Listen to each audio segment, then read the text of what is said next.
अस्सलाम वालेकुम रहमतुल्लाहि वबरकातुहू। ये आगे के रूल्स, आगे के मखारिज में आपके सामने रखूँगी। अब जो है ज़वात तक हो गया था, तो ये देखिए मखारिज फ़ा को अब हम कैसे करेंगे कि अफ़ देखिए कैसा निकल रहा है। अफ़ नीचे के होठ का पेट बोलते हैं, नीचे का बीच होठ का बीच का हिस्सा, ऊपर के दांत जो हमारे नीचे के होठ को लग रहे हैं, तो इसका मखरज क्या हुआ कि अफ़। तो नीचे के होठ का पेट ऊपर के दांतों के किनारों से ये जो है अदा होता है, ये याद रखें। इसे तो जैसे हम सादा उर्दू में बोलते हैं अफ़ फ़ा, तो इसी तरीक़े से। अब देखिए क़ाफ़, तो क़ाफ़ जो है ये हम ख़ाफ़ बोलते हैं, इसे ख़ाफ़। अब क़मर बोलेंगे तो हम ख़मर बोलते हैं। अब क़ब्लिक, अब इसमें आती है क़ब्लिक, तो ख़ब्लिक बोलते हैं हम लोग। तो ये क़ब्लिक, इसका जो है ये हुरूफ जो है, ये हमारा इधर का कर्नाटक का हुरूफ जो है, इसे हम क्या है कि ख़ाफ़ में बदल, क़ाफ़ को जो है ख़ाफ़ में बदल कर बोलते हैं, तो ये गलत है।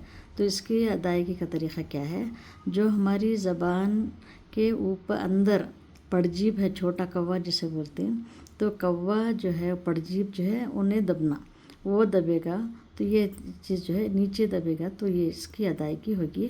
तो ख़ाफ़ नहीं बोलेंगे, इसे हम क्या बोलेंगे क़ाफ़। अब इस तरह से लिख कर देख लें, अक़, देखिए अक़, अख़ कर को नहीं बोलेंगे, अख़ कर बोले तो ये जो है क़ाफ़ के बदले खा हो जाता है, जो खा है वो हो जाता है। तो देखिए फ़र्क देखिए, मैं दो हर्फ बोल रही हूँ, ख़ाफ़ और एक क़ाफ़, खा और एक क़ाफ़, क़ाफ़ ख़ाफ़, काफ़ ये भी नहीं आएगा, बल्कि क्या है क़ाफ़, एकदम नरम आवाज़ से अंदर का हिस्सा ये दबेगा। तो इस तरीक़े से इसमें जो ज़बान के पड़जीब के अंदर से, ज़बान की जड़ पड़जीब के अंदर से ये हुरूफ अदा होता है। तो अक़ इस तरीक़े से इसे बोलेंगे। इसे दो और हर्फ में बोलेंगे कि अख़, अक्, ये बिल्कुल भी नहीं आएगा, बल्कि क्या है अक़, क़ाफ़, ये अंदर से आएगा। अब देखिए नीचे काफ़ है, तो ये काफ़ को जो है सादा जैसे हम बोलते हैं अक्, सामने से पड़जिब के बाहर से इसे हम बोलते हैं। अब जैसे लाम, अब फिर उसके बाद जो है लाम है, लाम को भी जो है सादा अल, जैसे सादा बोलते हैं। तो ये अल मैंने यहाँ नून और रा भी लिखा है। देखिए ज़बान की नोक ऊपर के दांतों के मसोड़े से ये हुरूफ अदा होता है, तो अल, इसे बोल के देख लें अल। इसके बाद देखिए अन बोले, उसके थोड़ा सा पीछे आता है अल, अन, ये अर अगर सादा बोलेंगे भी अर। तो ये तीनों हुरूफ जो है ज़बान की नोक ऊपर के दांतों के मसोड़ों से, लेकिन इसे जब बोलेंगे तो और मोटी आवाज़ में से बोलेंगे और, तो अदा होता है। तो तीनों एक ही जगह से इसकी अदायगी, इन तीनों हुरूफ की अदायगी एक ही जगह से होती है, ज़बान की नोक ऊपर के दांतों के ये मसोड़ों से।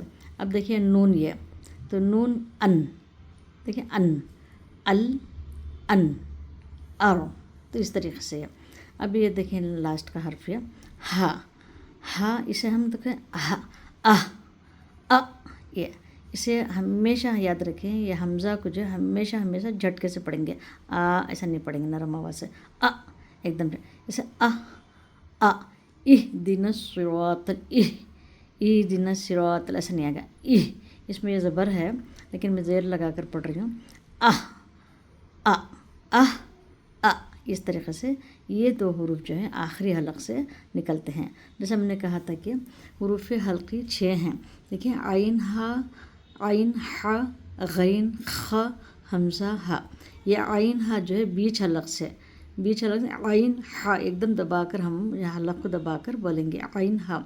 ये गैन, ख, ये शुरू अग़, ये सादा हम जैसे बोलते हैं, ये हमज़ा हा, हा, ये आखिरी हलक़ से निकलते हैं, ये याद रखें आप। ये हुरूफ को, ये दो हुरूफ की बहुत प्रैक्टिस करना चाहिए, जब भी ये जो है निकलता है, ये जल्दी नहीं निकलते। ये दो हुरूफ और ये एक हर्फ क़ाफ़, ये तीन हुरूफ जो हुरूफ तहज्जी 29 हैं, लेकिन ये तीन हुरूफ की बहुत ज़्यादा प्रैक्टिस करना पड़ता है हम लोगों को। तो ये तीन हुरूफ निकालने के लिए जो है देखिए क़ाफ़, आइन, हा, ऐसा लगता है कि तीनों एक ही जगह से निकल रहे हैं, लेकिन जो है क़ाफ़, आइन, हा, इस तरीक़े से इसे निकालेंगे। अस्सलाम वालेकुम रहमतुल्लाहि व बरकातहू।